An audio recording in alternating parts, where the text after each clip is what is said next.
What is going on, guys? Welcome to Gumpy's Videos. My name is Kyle Gump. Today I'll be reviewing Fantastic Beasts and Where to Find Them. Harry Potter is definitely one of my favorite series of all time besides the MCU movies. Obviously, I was clearly excited for this movie, and when I came in, I heard some of my reviewers that I personally trust specifically said it was meh. I got really nervous, so I had lower expectations going to this movie, but I was really happy with this movie. It's probably my number 4 movie of all the Harry Potter movies. That seems low because there's only 9 of them, but it's fairly high because like I said, I really love the Harry Potter movies. Newt Scamander, this is the name of Eddie Redmayne's character. Newt Scamander goes to America for reasons I will not spoil. I'm going to have one spoiler in this review, but I'm going to warn you guys when that comes up. He comes to America and then he's like, okay, yeah, I'm here.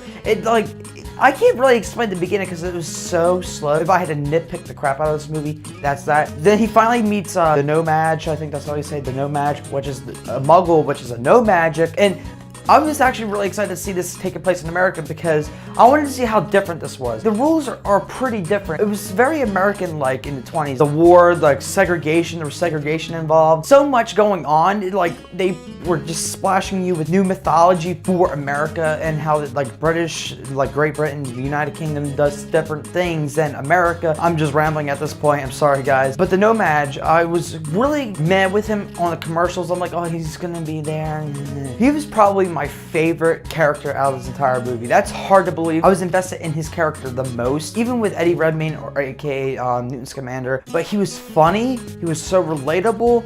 It was just, and at the end, no spoilers, but he made me choke up the most. Just, there's so much that I could talk about. Specifically with the mythology, Fantastic Beasts, they were so fantastic. Newt Scamander loves these pets, and what I loved about his character, he's like, oh, he was talking to the No-Maj, like, oh, I like you. And that goes into why he loves the animals so much, because he respects them a lot more. He's trying to protect these animals from the magic people because they're harassing, murdering, poaching them, and he's trying to drop some knowledge on the people. Writes his book. Overall, this movie is really great. The first 30 minutes to an hour was kind of slow, but that's a really big nitpick. The last 20 minutes was just an all-out battle scene. I felt like that was slightly dragged out a little bit. If you have not watched the movie, do not watch this. Just mute it until you see my score. So, spoiler. Okay, here we go.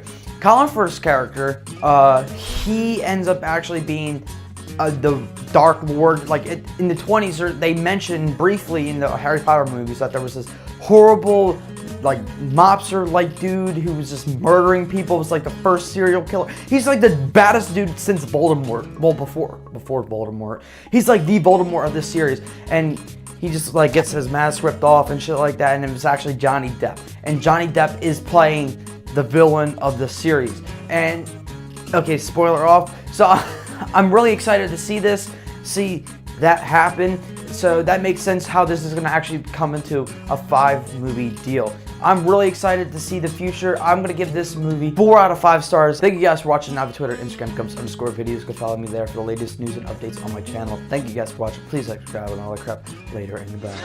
He's not too bright. He's gone, but he's